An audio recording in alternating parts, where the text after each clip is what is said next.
22페이지 2번에 보면 가로 없는 2번 성경 요절 및 주제가 나옵니다. 성경 요절. 그러니까 성경 66권 가운데 가장 중요한 절수가 뭐냐? 이게 참 잡기 힘들죠. 그냥은. 이게 이제 일반 실학에서는, 일반 주경학에서는 없어요. 이런 말이. 요절이란 말은 아주 성경 전체를 감싸고 있는 중요한 요절. 그게 바로 요한복음 5장 39절에 있는 말씀이죠. 요절 중에 많은 요절이 있을 수 있지만은, 그러나 그 많은 요절 중에서도 예수님께서 이제 성경에 대해서 딱 말씀하신 내용이에요. 그 내용이 뭐냐면, 너희가 영생을 얻는 줄 알고, 너희가 성경에서 영생을 얻는 줄 생각하고 성경을 상고하거니와 이 성경이 곧 예수님 당신에게 대하여 증거한 것이로다. 요한복음 5장 38절입니다. 그러니까 예수님이 말씀하실 때의 성경은 신구약 성경이 아니라 구약 성경이죠.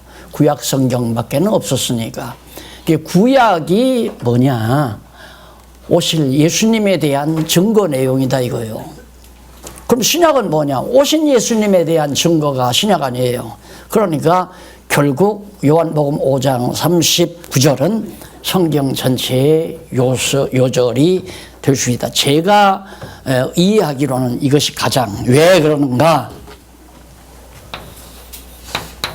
예수란 말, 그 다음 여호수아란 말. 여호수아, 예수아, 여기 원어학자, 히브리어, 헬라어 원어학자 계신데 조금 떨리기는 하지만 제가 아는 대로 그냥 말씀을 드리겠습니다. 여호수아란 말이나, 이것은 히브리 말이에요. 히브리 말. 예수는 헬라 말로 예수고, 그 뜻은 뭐냐? 뜻은 여호와. 여호와는 구원이시다. 뜻은 똑같아요. 그러니까 헬라 말로는 예수스, 그 다음 히브리 말로는 예수스 그렇습니다. 그러니까 다 여호와는 구원이시다. 그러면 이게 다 두 이름이 같은 여호와라는 말인데, 성경에 보면 요한복음 1장에 보면 태초에 말씀이 계셨는데 이 말씀이 하나님과 함께 있었다는 얘기죠. 근데 그 말씀이 곧 육신이 되어 이 세상에 오셨다. 말씀이 육신이 되어 오셨다라고 하는 말은, 그러니까 바로 이 로고스란 말이에요. 로고스. 그래서 제가 이제 처음에 젊은 학도들이 이제 이 말씀을 명동에서 저한테 배울 때, 이 사람들이 이제, 딱 하더니만 뭔가 이거 단체를 이루어야 되겠거든요. 그래서 자꾸만 뭘 만든다는 거예요. 그래서 뭘 만드냐? 그냥 공부나 열심히 해라 그러는가. 그러면 이름이라도 하나 지어주십시오. 그러면 말씀이 운동하는 거 아니냐? 그러게 말씀이 운동, 그런 게 말씀 운동. 그래서 로고스 무브먼트라고 해서 말씀 운동이라고 제가 말을 했더니, 그래서 그게 말씀 운동이 된 거예요. 그랬더니 그 이름이 얼마나 좋은지 안 뺏기려고, 참 그것도 기특해요. 안 뺏기려고 애를 써서 말씀운동, 연합사경위를 저기서도 하고 여기서도 하고, 시기함으로 하든 질투함으로 하든 전해지는 거 하나님 말씀이 전해주니까 얼마나 좋습니까? 그런 면에서 우리가 아름답게 이해는 하지만은 질투함으로서는 안 되죠. 시기하고 분쟁하기 위해서 해서는 안 되고, 진짜 로고스, 여호와란 말이 바로 로고스의 본체거든요. 말씀이다 이 말입니다. 여호와가 하나님 이름 아니에요. 그러니까 하나님의 이름과 로고스는 함께 있었고 그 말씀이 곧 하나님이었다. 그러니까 여호수아가 로고스란 말이죠. 그게 로고스 대신 여호와 하나님이 육신을 입고 우리 가운데 오셨다. 우리 중에. 그럼 그분이 바로 뭐냐? 메시아라 이 말이에요. 메시아. 그리스도. 자, 그러면 여호수아가 하나님 여호수아 하나님께서 말씀이 그 말이죠. 여호수아 하나님께서 육신을 입고 인간의 몸을 입고 이 세상에 오셨다. 2000년 전에 그분이 그리스도다 이 말이에요. 그러면 구약에도 여호와가 많고 신약에도 여호와라는 말이 참 많아요. 여기 우리 학자님 계시지만은 여호와라는 말이 신약에도 200여 군데 가까이 많아요. 이게 대부분 주라고 성경에 나와 있죠. 주 예수 그리스도 뭐 주께서 이럴 때 거의 다 주는 여호와에 대한 의미를 다 담고 있습니다. 그러니까 신약 성경에 여호와라는 말이 많은데 여호와라고 다 지워버린 거예요. 그걸 전부 다 지워버려. 왜? 여호와의 이름을 망령되 일컫지 말라니까, 함부로 여호와의 이름 부르지 말라니까 아야 글자를 바꿔버린 거예요. 그게 야훼를 갖다가 아도나이가 주라는 말이거든요. 그렇게 바꾸다 보니까 신약 성경에 여호와라는 말이 다 빠진 거예요. 그래서 난 그것도 요즘 얼마 전에 그런 이제 말씀을 드렸습니다만은 노아가 세 아들에게 축복할 때, 하나님께서 노아를 통해 축복할 때 야벳은 창대하고 함은 형제들의 종이 되고 셈은 여호와를 찬양할지어다. 한 2000여 년 가까이 서구에서 기독교가 팽창해 갔는데 창대했잖아요. 야벳 족속에게서. 그런데 어떻게 그들은 여호와를 찬송을 못했는가? 신약 성경에 여호와라는 이름이 빠졌으니까. 그런데 어떻게 이제 셈의 후손인 지금 이 극동 지방에 살고 있는 이 조그마한 미약한 한국 땅에서 신약 성경에 여호와가 빠진 걸 깨닫고 여호와 중심 신학, 그러니까 여호와를 계시하는 신학으로 성경이 보여지게 됐는가? 그래서 요한복음 5장 39절은 바로 성경 전체, 신구약 성경 전체의 요절로 제가 보기에는 가장 적합하다. 그렇게 해서 그걸 요절로 뺀 겁니다. 요거 잘 순서 기억해 놓으세요. 여호와 하나님의 이름인데 하나님 아니에요. 로고스가 하나님이다. 말씀이 곧 하나님이다. 그러니까 말씀이 하나님 대신, 그러니까 말씀 대신 하나님이 육신을 입고 이 땅에 오신 것이 그리스도다 이 말이에요.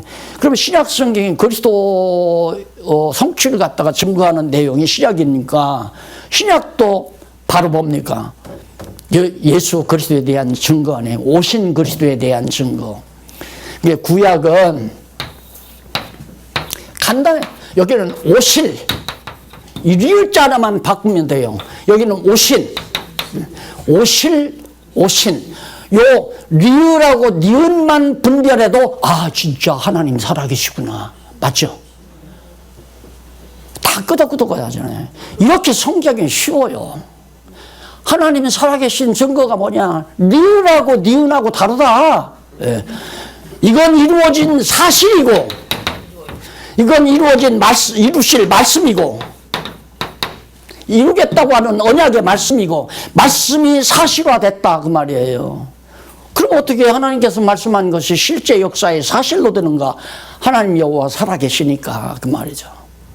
그래서 요한복음 5장 39절은 바로 이런 깊은 의미를 내면에 담고 요절로 택한 것이다 그 말이에요. 그럼 주제는 뭐냐? 주제는 그 밑에 나오죠. 그 밑에 여호와 계시. 예.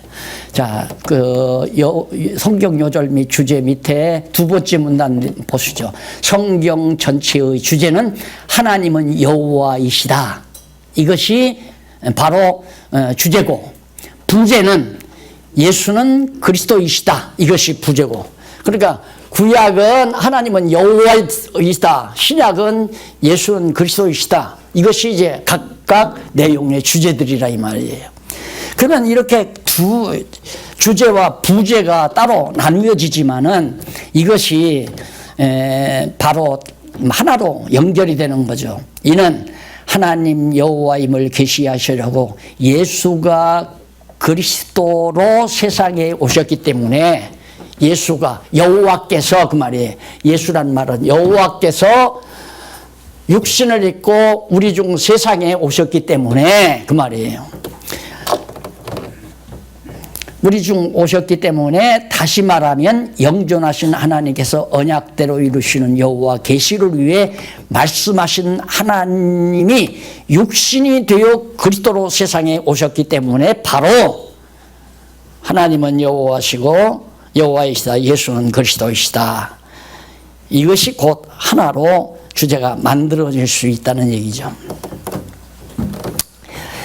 자, 그 다음 이제 기록 동기 및 목적이 나오는데 성경을 왜 기록했는가? 인간이 타락하지 않았으면 그냥 에덴 동산에서 다 하나님 직접 말씀 듣고 하나님이 직접 말씀하잖아요.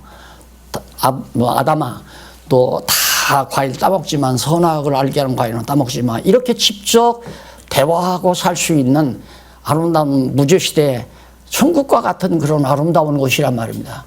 타락하니까 영의 눈이 어두워져 버리고 육신의 눈이 밝아져 버리니까 하나님이 안 보이는 거예요.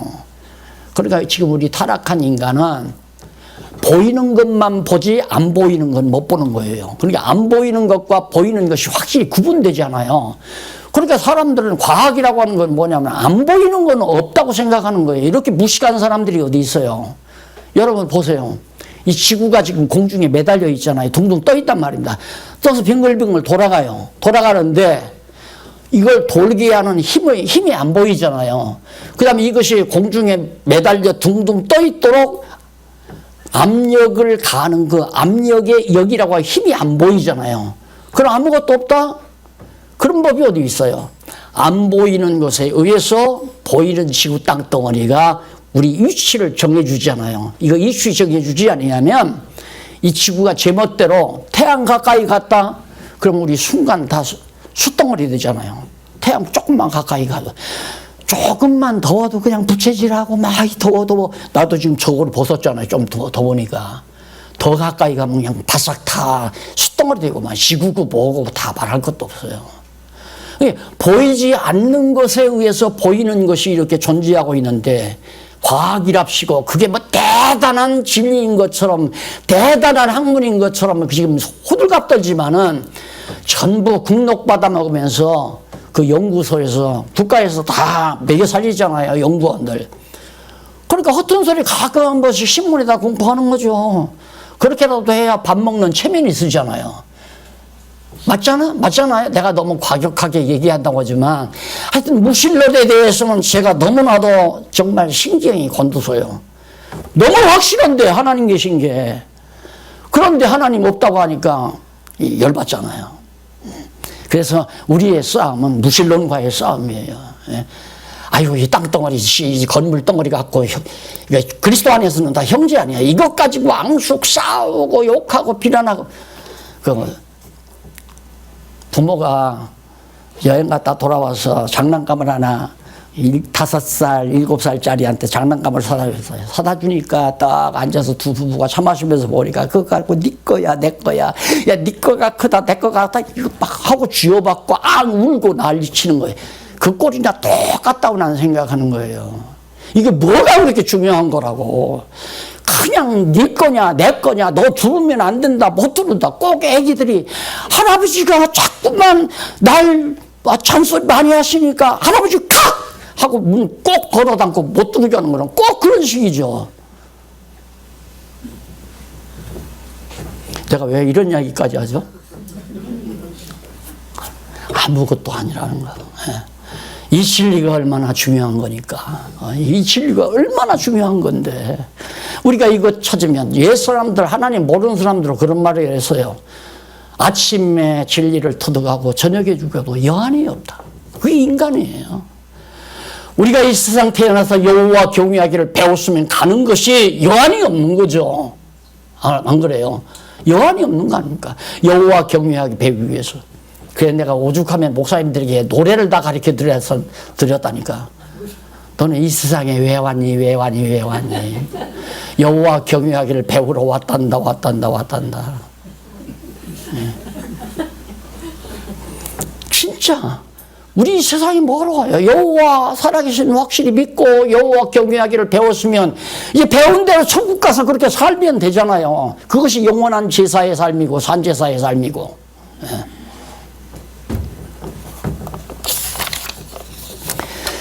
자, 그래서 그 결과 인간은 하나님의 영광을 볼 수 없죠. 하나님의 영광 못 봐. 그러니까 하나님의 영광은 뭐 또 환한 빛이 아니고요. 지금 지구가 태양과 거리를 유지하면서 이렇게 돌고 있다는 것도 하나님의 능력의 영광이 온 천하에 지금 드러나고 있는 거란 말입니다. 안 그래요? 또 뿐만 아닙니다. 모든 천체들이 별들이 많잖아요. 그 별 하나만 그냥 지구로 떨어지면 박살나요. 그냥 다. 그런데 하나님이 그걸 다 제자리에 놔두시고 그때가 되면 계절 따라서 별자리가 움직이면서 우주가 운행되도록 섭리하시는 하나님의 그 능력의 솜씨를 우리가 보면 온 천하 만물로 주 여호와를 찬양하여라. 찬송에도 나오잖아요. 정말 이 우주 만물 속에 하나님의 능력의 영광이 엄청나게 드러나는데 여러분 그 하나님의 능력의 영광은요 그 전에 처음에 이제 동해 가는 길에 왜 그 무슨 고개를 넘잖아요. 꼬불꼬불 내려가는 고개. 그 뭐 마루에 휴게실도 있고 동해안 가려면 거기 올라가면 전망대가 있어요. 우선 전망대에 딱 올라가서 동해바다를 가면 막 와 너무너무 좋다 이거예요. 그런데 길어야 2분.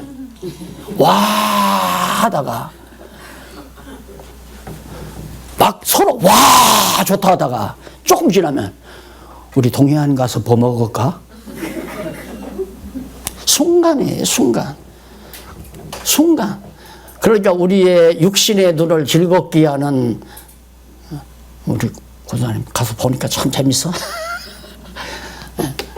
순간의 관광, 순간이라도 즐겁기 위해서 관광 다니는 거 아니에요. 그런데 우리 신령한 눈으로 하나님의 능력의 영광을 보는 순간 동쪽 하늘에서 태양이 떠오르는 봐도 와 진짜 하나님의 놀라운 솜씨 놀랍다.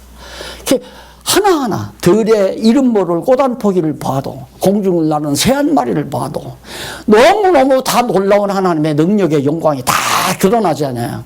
그래서 내 주를 찬양하여라 하고 우리가 찬송 부르는 거 아닙니까? 이건 영원한 기쁨이에요. 영원한 기쁨. 사라지지 않는 하나님의 능력의 영광을 보면서 기뻐하고 즐거워하는 것은 영원한 거예요. 순간적으로 하는 게 아니라. 삼겹살 구워서 상추쌈 먹으면서 행복하다. 먹고 나면 끝나요. 그 행복은. 그러나 하나님의 능력의 영광을 보면서 행복한 삶은 끝없이 영원토록 이어지는 행복감이 우리를 감싸주는 거 아니겠습니까? 그래서 그 존재와 속성을 특별히 계시하시기 위해서 성경을 기록했다. 그래서 기록 목적과 그다음 그 목적과 여호와 계시가 목적이고 계시의 목적은 뭐냐? 우리 행복하게 하기 위해서 여호와 하나님 깨달아 알고 이는 택한 백성들로 여호와를 깨달아 알고 경외하며 찬양케 하시려는 거다. 이게 교회 아니에요. 하나님 여호와 경외해서 찬양하는 자들이 모이면 바로 그게 교회란 말입니다. 그게 지상의 천국이고요. 그래서 기록 목적과 그 목적에 대한 목적이 있죠. 그러니까 기록 목적은 여호와 하나님을 계시하기 위해서. 왜 여호와를 계시하느냐? 우리 여호와 경외하기를 배우고 찬양하며 기뻐하라고, 행복하라고 여호와를 계시한 거다. 자, 성경 내용 및 개요. 그러면 성경의 내용을 쭉 살펴보고 그 개략적인 요점들을 정리해 보는 순간입니다. 우선 먼저 구체적인 서론. 하나하나 조금 구체적으로 설명하면 구약의 서론이죠. 구약의 서론. 구약의 서론은 역사서를 비롯한 시가서 그리고 선지서 이 세 구분은 아까 그렸잖아요. 성경인데 구약은 역사서, 시가서, 그 다음 죄송합니다. 성경인데 구약, 신약 이렇게 되죠. 구약은 역사서, 그 다음에 시가서, 선지서 이렇게 나오는 거죠. 신약은 예수님 스스로가 성령이 이게 이제 이렇게 나가는 거고요. 그러니까 이렇게 구약 성경이 조금 더 분류되잖아요. 자꾸만 이렇게 분류가 됐어요. 구약은 뭐냐? 하나님의 역사 섭리를 통해서 당신의 여호와임을 계시하시는 거다. 시가서는 뭐냐? 욥기에서부터 아가서까지는 하나님께서 여호와께서 당신이 여호와이심을 성도들의 언약 자손들의 찬양을 통해서 여호와임을 계시하시는 거고요. 선지서는 선지자들의 예언을 통해서 여호와를 계시하시는 하나님의 말씀이다. 그래서 말씀 방법이 하나님께서 말씀하셨다라고 할 때 이 로고스란 말이거든요. 이 로고스를 표현하는 방법이 뭐냐면 섭리, 역사 섭리, 그 다음 성도들의 찬양, 구약 성도들의 찬양, 그 다음 선지자들의 예언. 이게 바로 로고스 말씀하시는 방법이에요. 그러니까 역사 섭리 내용이나 예언이나 찬양이나 모두가 다 하나님 말씀이다 이렇게 되는 거거든요. 그런데 신학자들은 뭐냐면 말씀이라고 하는 것을 어떻게 이 언어로 생각하는 거예요. 소리 부호를 통해서 뜻을 전달하는 언어로. 그러니까 성경에는 하나님의 말씀이 다가 아니다. 마귀가 한 말도 있고 사단이 이방 여자가 한 말도 있고 이방 대장이 한 말도 있고 골리앗이 한 말도 있잖아요. 그 다음 마귀가 한 말도 있고 사단이 예수님 유혹할 때 떡 만들어 먹으라 마귀 말 아니에요. 그러니까 어떻게 성경이 다 1.16도 변하면 하나님 말씀이냐? 여기에 대해서 대답을 못하는 거예요. 아무도 대답을 못해요. 그러니까 자꾸 죽는 거죠. 목사님들은 왜? 성도들이 알면 의심이 생기니까. 그러니까 그런 얘기는 아예 입 밖에 꺼내질 않는 거죠. 그러나 밖으로는 엄청난 대학자들이 그걸 가지고 싸운다 이 말이에요. 성경이 하나님 말씀이냐? 1.16도 변함없는? 그렇다. 진짜로 그러냐? 그렇지. 그러면 떡 만들어 먹어. 이 돌로 떡 만들어 먹으라고 한 말은 누가 했냐? 그러니까 그거야 사단이 했지. 맥이 탁 꺼져가지고 목소리가 팍 들어가면서 그거야 마귀가 한 얘기지. 근데 왜 하나님 말씀이라고 그래? 1.16도 변함없는 하나님 말씀이라며 할 말이 없는 거예요. 그래서 소위 보수주의 학자들하고 자유주의 진보주의 학자들하고 대담을 안 하려고 그래요. 대담하면 백발백중 다 패배하니까. 그리고 책도 안 쓰잖아요. 보수주의 학자들 책 안 써요. 책 안 쓰고 어떻게 뭐 하냐. 그냥 목사님들 목회하는 목사님들 교인 많으니까 설교 다 그거 해서 젊은 사람들 시켜가지고 다 그거 각색해가지고 설교집 내가지고 성도들에게 하나씩 다 사가라고. 그거야말로 책 팔려고 그러는 얘기죠. 그런 책이 무슨 의미가 있어요? 성경이 다 무시당하는데. 그러니까 이미 다 서구에서 이미 성경은 하나님 말씀 아니고 그냥 고대 소라나 신화 같은 것들 주워 모은 책이다. 아야 그거 다 그렇게 알고 있잖아요. 그걸 한국교회 교수들이 가서 한국교회 성도들이 가서 그걸 배우고 와서 지금 우리 박홍기 교수님 신학교에서 박사과정 지금 받지만은 학교에서는 바로 보수 찾고 진리 찾고 칼빈 찾고 루터 찾고 하지만 집에 가서는 바로 진보주의자 파르트 신학 공부한다고 그러잖아요. 그게 가짜 틀린 걸 공부하고 있는 거예요. 왜? 답이 없으니까.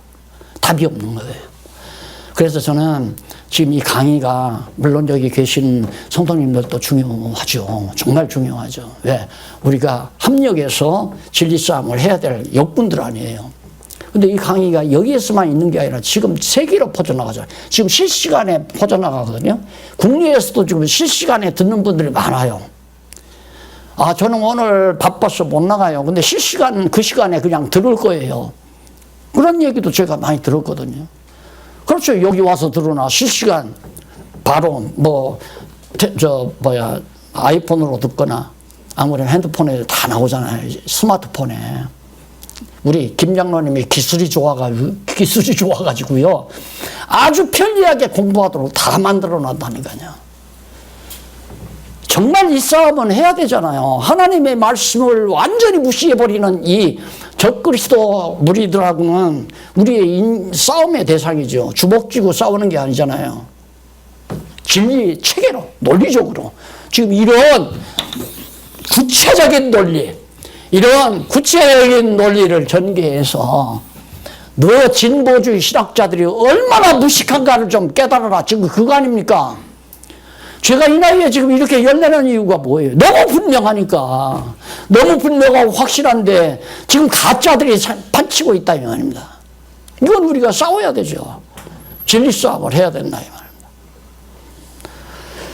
자, 그래서 구약의 서론, 이사야 구약은 바로 이제 말한 대로 하나님의 역사 섭리, 창세기로부터 에스더서까지 예언, 찬양, 시편에서부터 욥기에서부터 아가서까지 예언, 이사야서부터 말라기서까지 구약 전체니 이런 방법으로 로고스를 드러낸다. 그 하나님 말씀이라는 게 그 말이에요.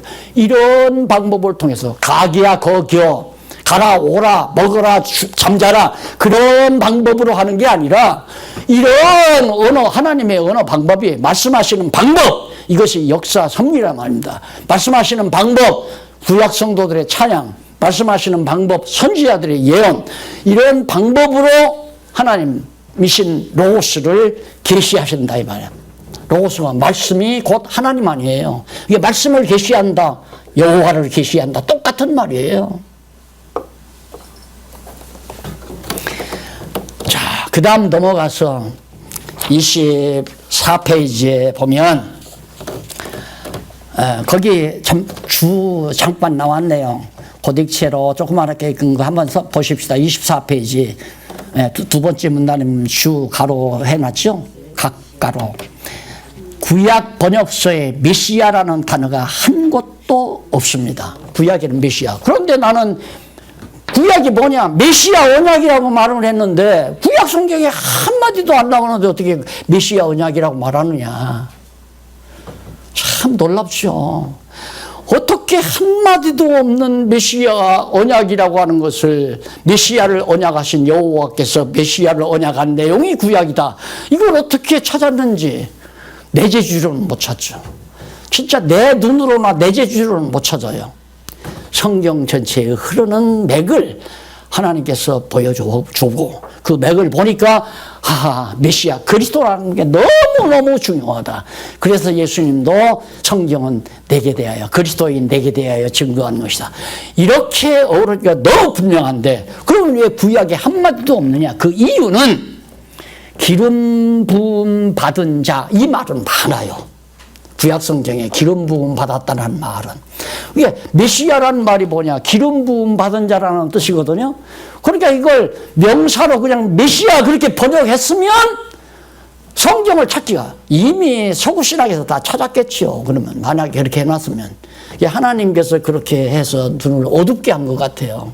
너들은 돈 벌어서 잘 먹고 잘 살아 야베 족속들 그 함족속들 데리다가 노예시켜서 문화 개발하고 관광 사업해서 잘 먹고 잘 살아라. 하나님께서 그렇게 치부해 버렸고 때가 되니까 하나님께서 이렇게 다 성경에도 나타나지 아니하는 메시아라는 말이 그리스도라는 말이 그렇게 중요한 것을 찾아냈잖아요. 성령께서 감동해서 찾게 하신 거죠. 그래서 그 이유는 그런 기름 부음 받은 자 또는 기름 받은 자 등을 명사로 번역하지 않고 그 뜻을 메시아라는 뜻을 풀어서 설명하다 보니까 단마디 명사로 메시아라는 말이 성경에 구약 성경에 얻게 됐다 이 말이에요. 자, 그다음 역사서 나왔죠. 역사서가 창세기 나오는데 창세기부터라고 그랬어요.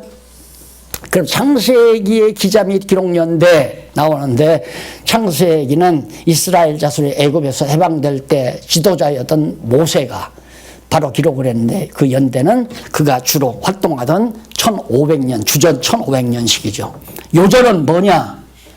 하나님이 그들에게 복 주시며 그들에게 이르시되 생육하고 번성하여 땅에 충만하라. 땅에 정복하라. 바다의 고기와 공중의 새와 땅에 움직이는 모든 생물을 다스리라. 3대 언약이죠. 그래서 바로 이 창세기 1장 28절이 창세기의 요절이고 주제는 언약을 세우시는 여호와. 아담과 노아와 그 다음 아브라함과 이삭과 야곱에게 언약을 세우시는 여호와 내용이 바로 여호와를 계시하시는 것이 창세기다. 그 기록 목적은 뭐냐? 여호와 계시를 위해서, 여호와 하나님을 계시기 위해서 바로 하나님께서 여호와께서 언약을 세우신다 이 말이에요. 그런 목적은. 그리고 이스라엘 열조와 언약을 세우시는 여호와를 계시하기 위한 것이 바로 목적이에요. 내용 개요. 그러면 창세기의 간단한 내용이 뭐냐? 여호와 하나님께서 인류의 타락과 타락 후 시조,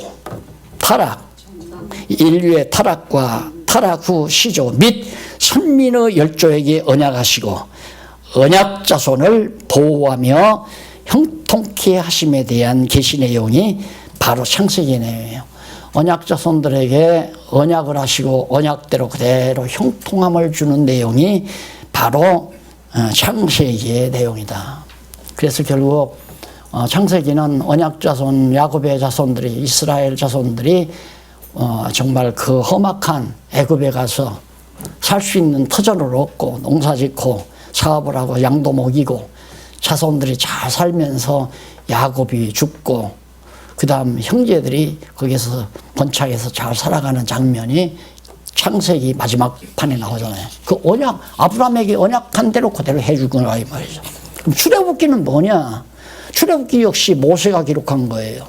근데 요절은 너희로 내 백성을 삼고 나는 너희 하나님이 되리니 나는 애굽 사람의 무거운 짐 밑에서 너희를 빼어낸 너희 하나님 여호와인 줄 너희가 알지라.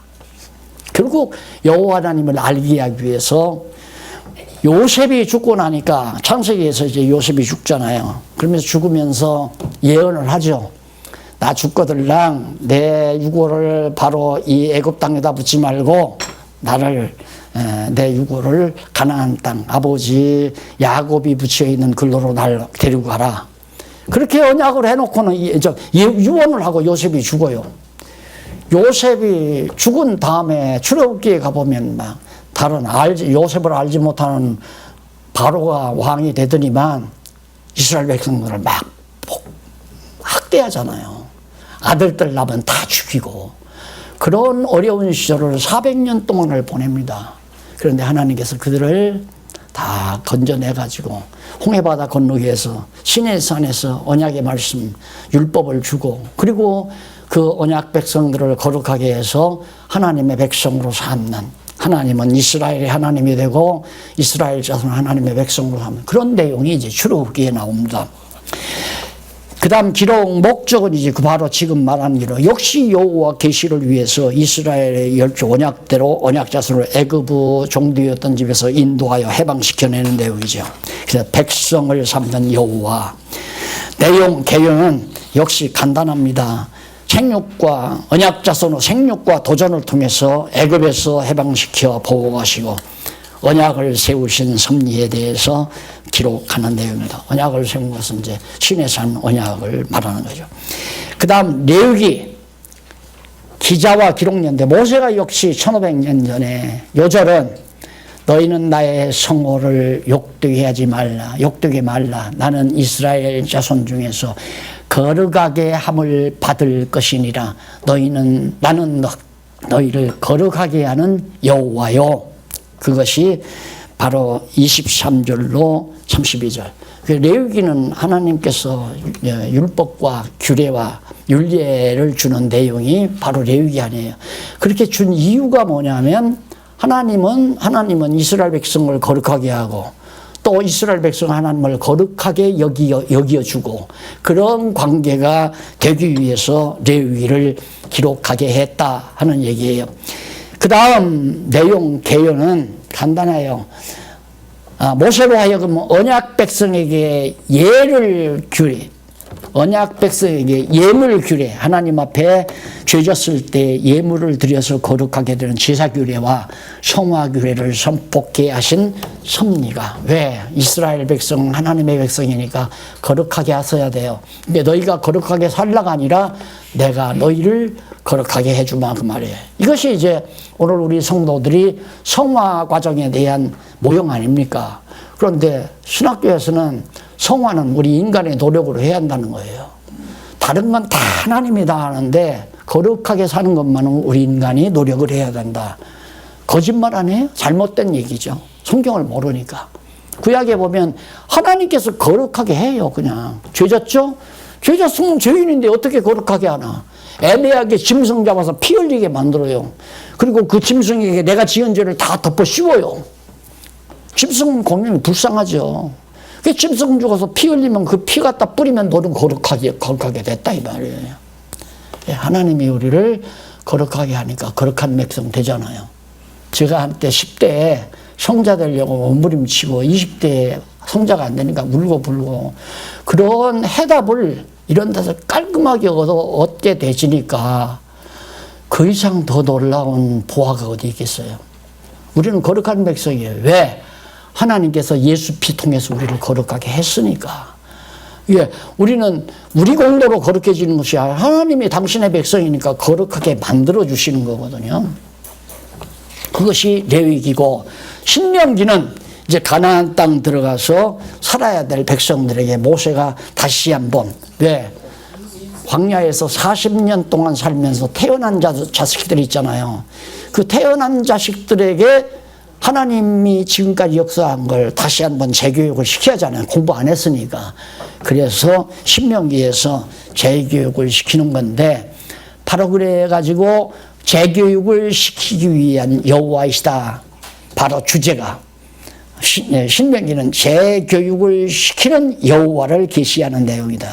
목적, 이제 말씀드린 대로 하여금 바로 40년 동안 광야에서 태어난 세대들을 가나안 땅 들어가기 전에 교육시키기 위해서.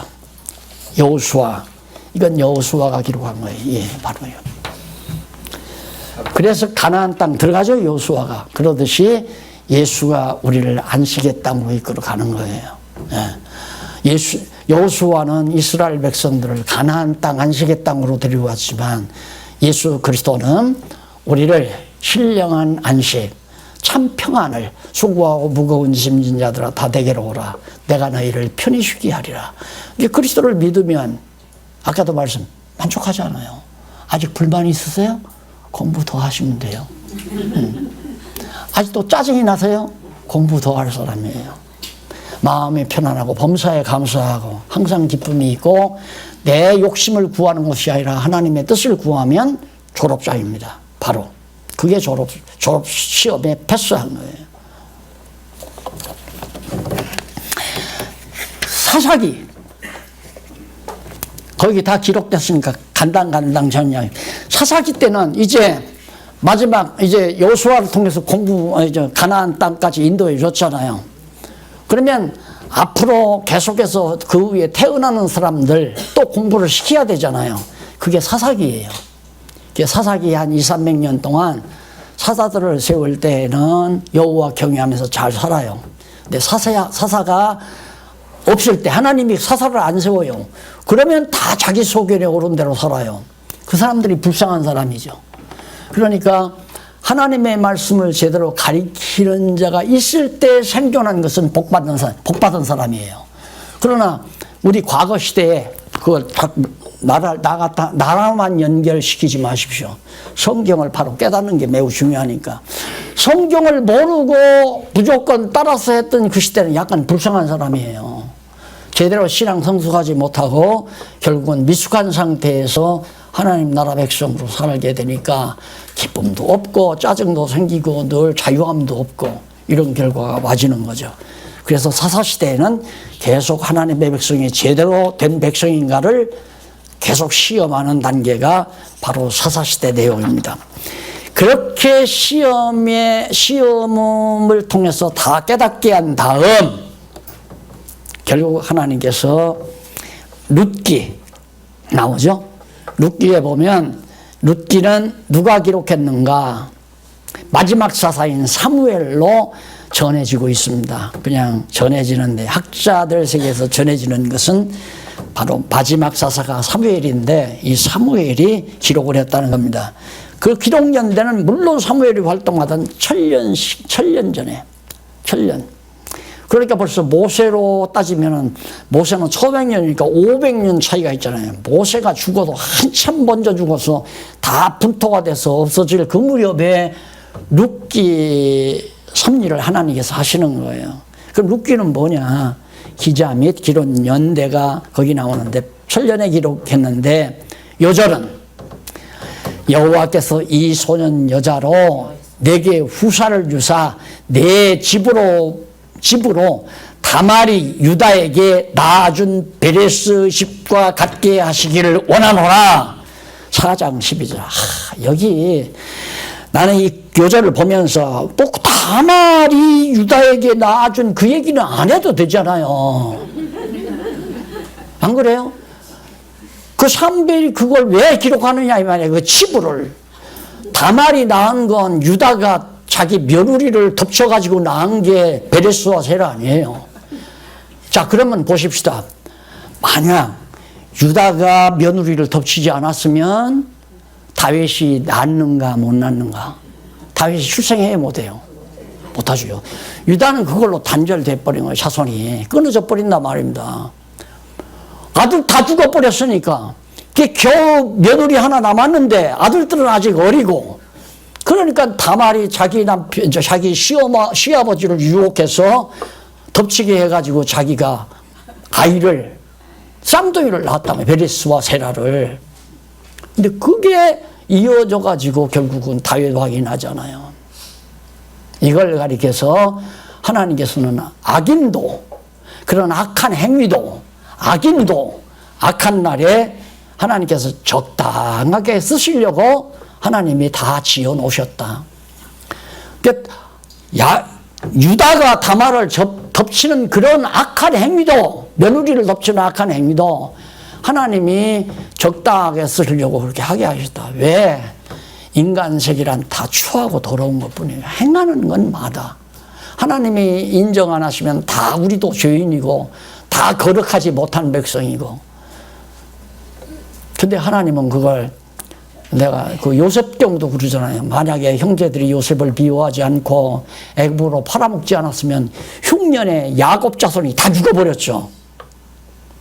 그 항상 그것 때문에 벌벌 떨고 살았잖아요. 형제들은 애굽에 가서도 야 아버지가 돌아가셨는데 이제 요셉이 우리 이제 정말 보복할 것이다. 큰일 났다. 나 조심해라. 이러고 수근수근하니까 요셉이 참 정말 하나님의 뜻을 알고 말하는 대신학자예요. 요셉이. 형님들 뭘 그렇게 걱정하십니까? 하나님께서는 형님들이 한 그런 잘못된 일을 선한 것으로 확 바꿔놨습니다. 동생 팔아먹고 정말 죽이려고 했던 그런 잘못을 하나님은 선한 일로 바꾸서 오늘 우리 자손들이 우리 아버지 후손들이 다 이렇게 생존할 수 있도록 하나님이 하셨습니다. 걱정 하나도 하지 마십시오. 그러니 우리가 남의 허물을 이렇게 꼬투리 잡아서 낚시로 걸어가지고 그거 그냥 완전히 괴롭히고 죽이려고 하는 건 하나님을 몰라서 하는 얘기죠.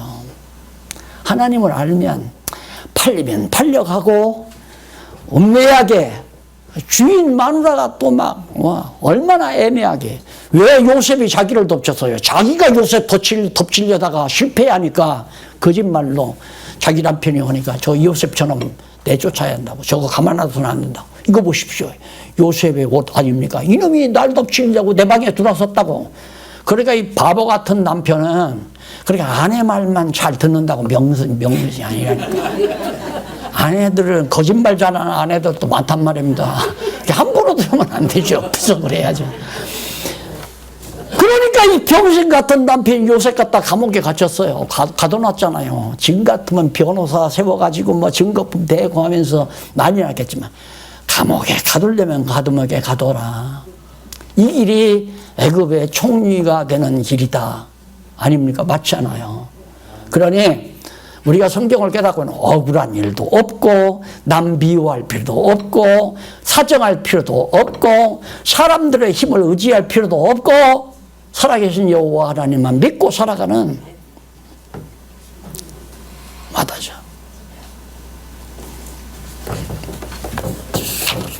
자, 그런 기사가 바로 나 이 요절 착하면서 한마디로 미치겠네 할 뻔. 진짜 정말 떨리는 일이라니까. 소름이 끼치는 일이에요. 그런데 우리는 우리끼리 서로 다 얼굴 검정 칠하는 미안마 네 얼굴에 검정 묻었다. 제 얼굴에는 안 묻었나? 예. 그래서 예수님이 절대 비판하지 말라. 비판한 그 비판으로 너 스스로가 비판당한다 이 말이에요. 잘못 없는 사람이 어디 있어요? 다 잘못이 있고 죄 중에서 나서 죄 중에 살면서 다 죄인으로 우리를 하나님께서 덮어주지 아니하면 싹까만 죄인들인데 며느리 덮친 유다만 죄인인가요? 육신이라고 하는 건 전부 죄덩어리예요. 이게 죄덩어리. 여호와 하나님이 예수님께서 여호와 하나님께서 우리 인간 여러분과 나를 위해서 죄덩어리인 육신을 입고 우리 가운데 오셨다면 왜? 대신 져주시려고. 그러니 여호와 하나님을 깨달았다는 게 얼마나 정말 모든 스트레스 다 날릴 수 있잖아요. 이거 못 찾았으면 나도 자살했을지도 모르죠. 사람은 뭐해? 어차피 죽으면 지옥 갈 거. 청자가 안 되니까 지옥 갈 거 아니에요. 그래 이걸 찾았으니 이거보다 놀라운 게 보화가 어디 있냐면 최고로 보화지요. 최고로.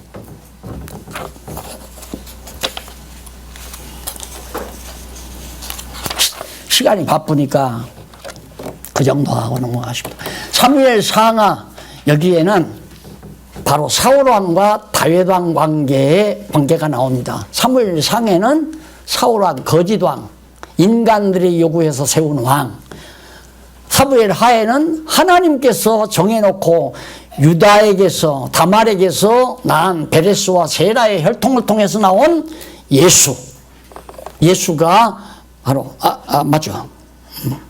다윗이 죄송해요. 예수가 아니라 미리 너무 과도하게 나갔어요. 다윗이 왕이 되게 되는 경우 왜 사무엘 상하가 있는가? 인간 너희 뜻대로 살아야 다 실패다 이 말이에요.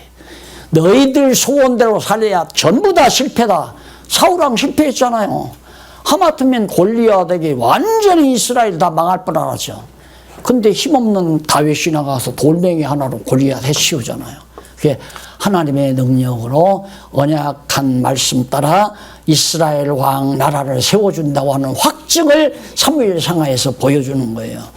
그래서 거기 사무엘 상하 요절을 보면 두 번째 나오죠. 본서의 요절은 하나님이 나로 더불어 언약한 언약을 세우사 만사에 구비하고 견고케 하셨으니 나의 모든 구원과 나의 모든 소원을 어찌 이루지 아니하시랴. 다윗이 한 얘기거든요. 사무엘 하에 있는 얘기입니다. 그러니까 백성들이 요구하는 대로 세우신 사울왕은 다 망하지만 하나님께서 나를 세워놓고 내게 언약하신 말씀 그리고 내게 주신 소원대로 어찌 모든 일이 안 이루어지겠느냐. 우리 지금 그거 실증받고 살잖아요. 우리 이 말씀 깨달아 이 말씀이 온 세상에 퍼지기를. 한번 저 고향에 있는 우리 박영철 목사님이 한번 나한테 와서 그래요. 목사님.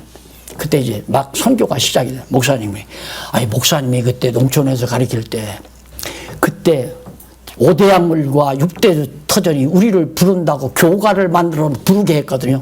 그걸 기억하면서 목사님 그때 그 교가 만들었는데 교가대로 지금 다 되네요.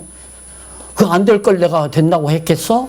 하나님이 주어서 다 교가 만들었는데 지금 온 세상으로 퍼져나가잖아요 이게. 그러니까 다윗만 소원대로 이루는 게 아니라 하나님께서 우리에게 주신 소원은 하나님의 뜻이거든요. 하나님의 뜻대로 다 된다 이 말이에요. 내가 늘 말하죠. 저의 간절한 소원 하나, 딱 소원 하나 갖고 하나 가지고 살죠. 하나 가지고. 다른 소원은 없어요. 다른 소원은 뭐 듣기 좋게 자련이 엄마한테 여보, 김예숙 씨한테 여보 당신은 나보다 오래 살아야 돼. 물론 오래 살면 내가 좋죠. 그래서 가끔가다 하면서도 야 웃긴다 너. 그게 김예숙이는 그게 자기 사랑해서 하는 줄 아는 얘기예요. 나 생각에 내 처지 생각해서 오래 살라는 얘기인데 그건 그냥 우리들이 살면서 그냥 나누는 얘기고 진짜 하나의 소원은 이 놀라운 세상 어느 것과도 바꿀 수 없는 이 보화를 어떻게 하면 사랑하는 많은 영혼들과 나누며 살까? 그거 하나밖에 없어요. 그러니까 어디서 한 명이 오라고도 가고 한 명은 안 가죠. 여자면 안 가요. 남자만 가도. 이게 2명이 오라고 해도 가고 5명이 오라고 해도 가고 10명이 오라고 해도 가고. 왜? 빨리 나눠주고 싶어서. 몇십 명이 모이는데 한 달 하니까 한 달에 얼마씩 드립시다. 나 그거 안 받는다고. 왜? 왜 안 받냐요. 그래서 너무너무 내가 타이타닉 얘기했잖아요. 타이타닉에 보면 그 여자가 다이아를 세계에서 최고 큰 다이아를 선물로 받아요. 약혼 선물로. 근데 그 바닷속에 빠졌잖아요. 예? 그거에 비하겠느냐 이 말이에요. 그럼 그 남자가 그 여자를 사랑하니까 그 다이아를 줬는데 사랑하는 사람에 사랑하지도 않는 사람에게 그거 예를 들어서 한 50만 원 받고 줬다? 밤잠 못 자죠. 그래서 아이고 내가 그걸 정신 나같이 이 미친놈이지 내가 그게 엄청난 값에 보안돼 그걸 그래 50만 원 받고 한다 밤잠도 안 얼고 밥도 안 먹히고 저걸 어떻게 파냐 저걸 죽여버리고 다시 찾아올까 사악한 마음이 자꾸 나오죠. 그러나 내가 진짜 사랑하는 사람에게 그걸 주면 그렇게 행복할 거 아닙니까? 나도 준 사람도 행복하고 받은 사람도 행복하고. 그런데 한차 그것과도 바꿀 수 없는 어느 이 세상 그 무엇과도 바꿀 수 없는 이 놀라운 보화를 돈 받고 줘? 난 아까워서 못 줘. 그렇게는 못 준다. 그러니까 대가 받고는 안 한다 이 말이에요. 그런데 어떤 때는 주다가 어떤 때는 또 그만두고 주고 싶으면 주기 싫으면 말하라 내가 그러잖아요. 자기들 마음대로 그냥 주고 싶으면 주기 싫으면 안 주고 그건 대가로 받는 게 아니잖아요.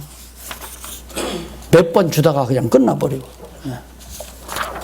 그래도 하나도 섭섭한 거 없고 아까운 것도 없고 도리어 주면 아이고 이거 주면서 얼마나 아까워했을까 이런 생각도 해보고 안 주자니 그렇고 주자니 그렇고 저렇게 애써서 가르치는데 학교 다닐 때는 별것 배우지도 못하면서 몇백만 원씩 갖다 주고 이거 정말 엄청난 걸 공부하는데 그거 이만큼 주면서도 아까워하고 그런 거 내가 아니까 그러지 말라 이거야. 진짜 진리를 위해서 합력하고 싶으면 나 불쌍해서 먹여 살리려고는 하지 말아라. 나는 하나님이 먹이지 사람이 먹여 살리는 거 아니다고. 나만 뿐만 아니라 여러분들도 다 마찬가지예요. 열왕기상하 이제 하나만 더. 열왕기상하는 요절 및 주제가 나와요. 거기는 바로 왕하 17장 18절인데 여호와께서 이스라엘을 심히 놓아사 그 앞에서 제하시니 그 앞에서 제하시니 유다 지파 외에는 남은 자가 없으리라. 바로 북이스라엘에 여로보암에게 유혹당해서 다 북쪽으로 가서 나라 따로 세웠잖아요. 하나님이 다윗 왕조를 세우신 그 나라가 진짜 왕인데 주 생각대로 나라 따로 세웠어요. 하나님이 그렇게 했다 이 말이에요. 여기 나오잖아요. 예, 거기 요절에 보면 여호와께서 이스라엘을 심히 놓아서 자꾸 우상 생기고 이방 나라 의지하고 그래서 그 앞에서 제하시니 그 앞에서 하나님 앞에서 하나님 앞에는 어디냐면 유다 백성들이 살고 있는 예루살렘 성전이 유다 지파에 있잖아요. 그 성전 앞에서 예루살렘 앞에서 그들을 어떻게 유다 지파 외에는 남은 자가 없으니라. 다 북쪽으로 가서 딴짓하게 만들잖아요. 그러니까 하나님이 딴짓하게 하면 딴짓하는 거예요. 그러니 정말 하나님이 우리를 딴짓시키지 아니하고 하나님 앞에서 선한 일에 쓰임 받는다는 건 이건 자다가도 기쁜 일이고 일어나도 기쁜 일이고 어떻게 나 같은 것을 하나님의 선한 도구로 쓰시나 더 이상 행복 추구하면 안 되죠. 그 이상 행복한 일이 어디 있어요. 그래서 기록 목적은 바로 여호와 계시예요. 이것도 역시. 그리고 내용 계획은 북왕조가 다윗 왕국에서 이탈하는 과정을 비롯한 결과 및 교훈 및 패망 후 다윗 왕조를 보호해 주시는, 북왕조는 패망시키고 남왕조 다윗 왕국을 하나님이 보호하시는 섭리를 통해서 하나님은 언약대로 유다 지파 자손에게서 왕이 나서 나라를 세워줄 걸 언약한 대로 그대로 이루심으로 여호와 계시 맞잖아요. 로고스 계시. 자, 에스더서